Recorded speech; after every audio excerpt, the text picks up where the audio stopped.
Semakin maraknya tindak pidana pencucian uang atau TPPU di Indonesia mendorong program studi Doktor Ilmu Hukum Universitas Islam Bandung untuk menggelar simposium hukum nasional mengenai politik hukum Indonesia dalam penegakan pencucian uang di Auditorium Dekanat Unisba.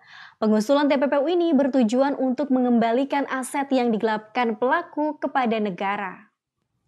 Tindak pidana pencucian uang atau TPPU yang semakin marak terjadi di Indonesia mendapat perhatian khusus dari para pakar hukum Universitas Islam Bandung. Untuk meminimalisasi kasus TPPU ini, program studi Doktor Ilmu Hukum Universitas Islam Bandung menggelar simposium hukum nasional mengenai politik hukum Indonesia dalam penegakan pencucian uang di Auditorium Dekanat Unisba dengan menghadirkan para pakar hukum baik dari kampus Unisba maupun luar kampus. Kegiatan ini pun mendapat apresiasi dari Rektor Unisba, Edi Setiadi, yang ikut hadir sebagai pembicara dalam kegiatan tersebut. Edi mengatakan sistem pembuktian kasus TPPU saat ini kurang efektif. Jika aparat penegak hukumnya progresif, maka tidak perlu lagi ada pembuktian kejahatan asalnya, namun bisa langsung ke kasus pencucian uangnya.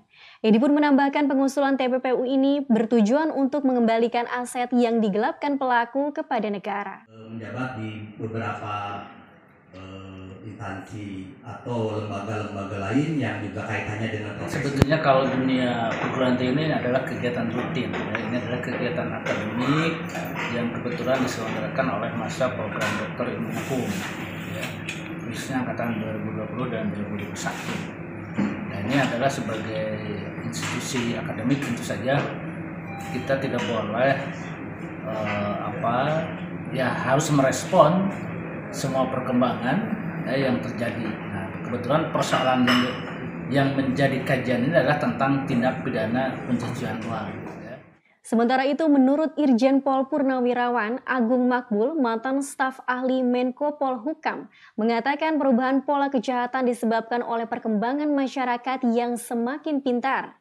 Menurutnya TPPU bisa dibuktikan walau tindak pidana awalnya belum terbukti.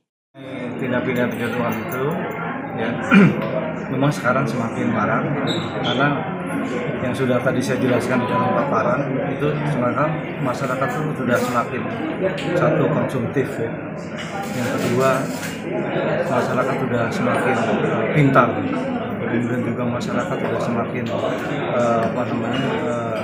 terintegrasi di dalam berkomunikasi, sehingga dengan adanya itu maka pola kejahatan pun berubah. Seperti diketahui, TPPU merupakan delik ikutan atau delik lanjutan dari tindak pidana awal. Dari korupsi dapat ditelusuri aliran uang itu, sehingga bisa ditemukan tindak pidana pencucian uang tersebut. Dari Bandung, Jawa Barat, Agus Kusmayadi melaporkan. Di tengah betapa sulitnya kita itu secara ringkas.